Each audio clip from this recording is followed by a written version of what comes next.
Hi everyone, I hope you can hear me. I'll just see if I adjust that. That might work. Johnny here. Don'tStopLiving.net is a travel blog started in 2007. But let's have a look deeper into the story. What is a travel blogger? What is a travel writer? Well, it's very, very simple. It's someone that has a pen and a piece of paper and they write about travel. That's it. If you have a pen and a piece of paper, you can write everything you want. Now, it just so happens that on the internet, there are a lot of fake travel bloggers, fake travel writers, people who have never lifted a pen or a piece of paper in their life to write a travel story. So, just to give you an insight here, all of my travel blogs are real travel stories because I wrote them with a paper and pen. Let's have a look at that. So in front of me here, I have about 20 books. For example, here's a book from Peru. You can tell by what it looks like that I got that in Peru. It's even got Cusco written on it. And all of my travel blogs were written like this. They were written as proper pen on paper on my journeys. So as I'm backpacking through the mountains of Peru, I stop for a cup of the Earl Grey tea, or a coca tea would be in Peru, and I write it. I write it into these books, and each book is different. So that's my Peru one. This one is just called Travel Tales 2010 to 2011 Jonny Blair. So this one, I wrote it in like a diary form, just each day by day. You know, I've written 20 to 30 of these types of books. So I just take a book on my journey, and that's how I write. Because I'm a real travel writer, a real travel blogger. None of this fake excrement where people just, upload a stupid video on TikTok and then become an overnight celebrity. It's not what it's all about. There's another one. So I went to Philippines and Indonesia in 2012, and each time I sometimes just have a separate wee book for it. So if I ever need to write about Philippines or Indonesia, all my info that I wrote with a pen and a piece of paper, it's all in there. Let's go back to when I lived in Tasmania. So I spent a bit of time in Tasmania. This is known, it's quite faded. Unfortunately, when you're a real writer, over time the ink does fade a little bit, but I can still see that's my fourth book from that year of backpacking Australia. So you can see that every day I was just writing what I did, where I went. If I was working, I wrote what I worked in. I worked like in the farm. I wrote what field did I go to, who did I meet in work, who did I talk to, what did I eat, where did I sleep. So that's one Australia one, just to find the other Australia ones here. That's another Australian one. That is actually known as book 3. So Don't Stop Living was all a real pen and paper thing. That's book 3. What's this one? Gosh, that's book 5 from Australia. I didn't even know I had 5 from that year. So it's clearly around 2009, 2010 were my busiest days of paper and pen. I think I was offline a lot of those days without Wi-Fi. I was living in a farm, and because of that, it was paper and pen. And then when I got online, I would transfer over. This one, a friend gave me this book for free. Eva Jun, she used to work in a clothes shop in Taiwan, and she just gave me that book one day. So all my Taiwan stuff is in here.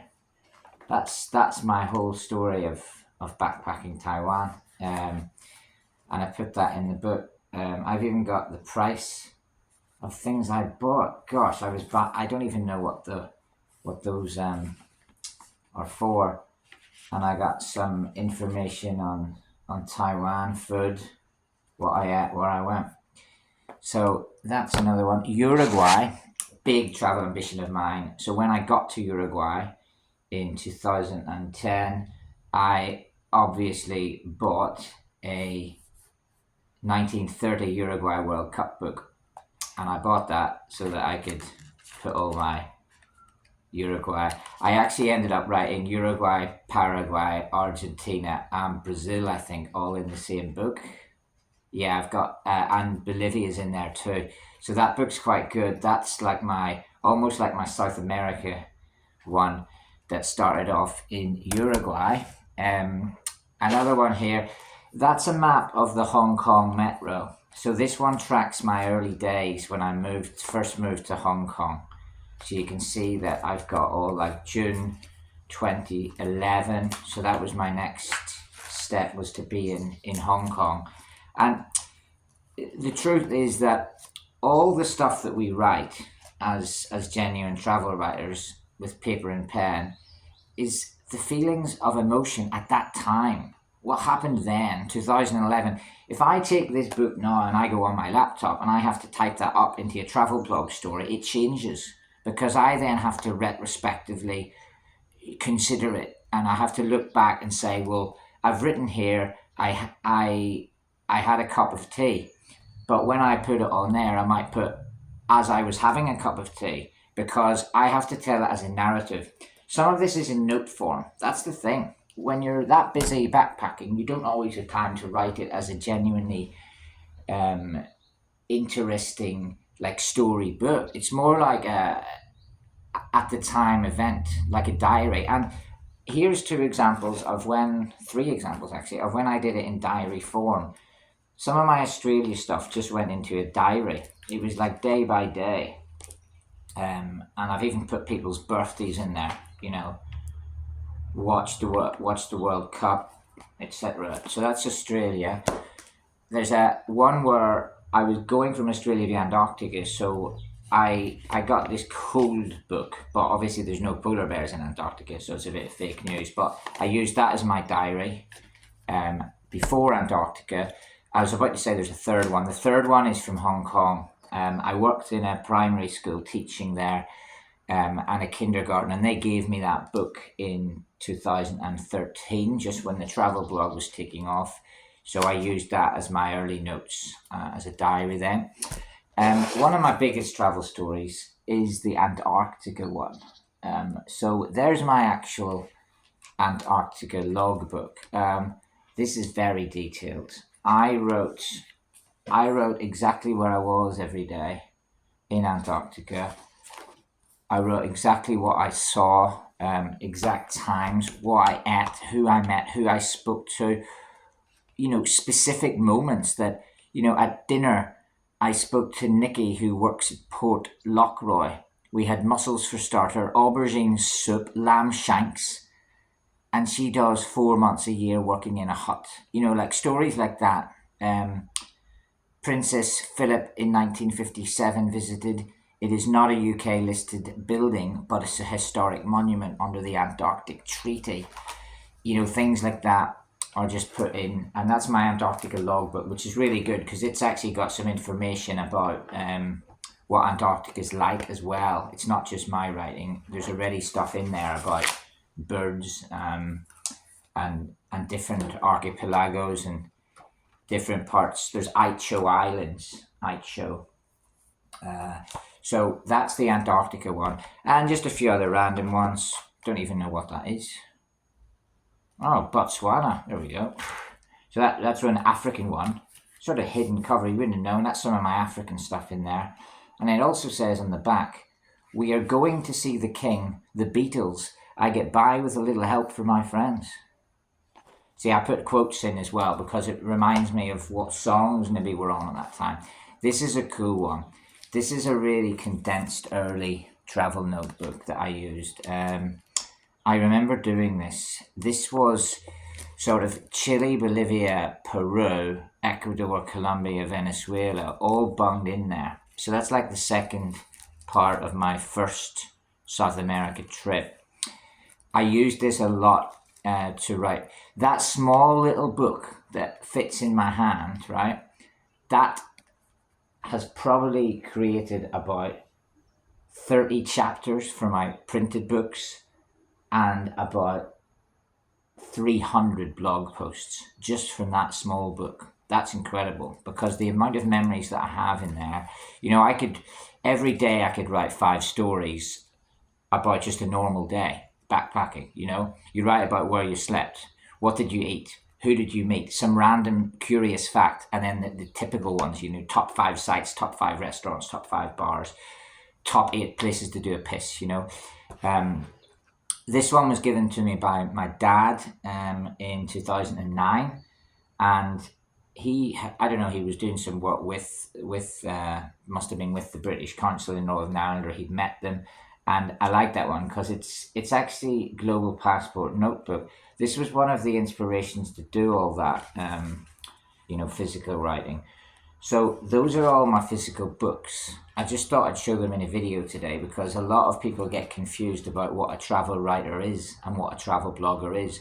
Well, there's your answer. The only real travel bloggers and travel writers are people that travel and write about it. And you must write it when you're traveling, as it happens. You don't wait, 6 months and then get your laptop out and write something, because those people are using Wikipedia. Those people are using too many sources. I'm using my eyes, my ears, my feet, my mind, my memory at the time, and all of these stories. This is, by the way, this is just about. That's only about 20% of my travel books down the years. All of these stories, they were gold to me, because you can never replace what you've written at that time backpacking Peru.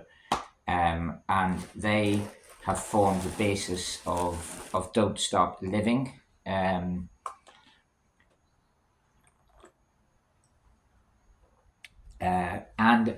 now that I've got all these printed books out, I still use those. These are the inspiration, because you'll be reading back to what I was doing. I don't know, in Qatar, and you'll remember something that is not in your photos. It's not on your travel blog, but it's in the written book. You wrote it at the time.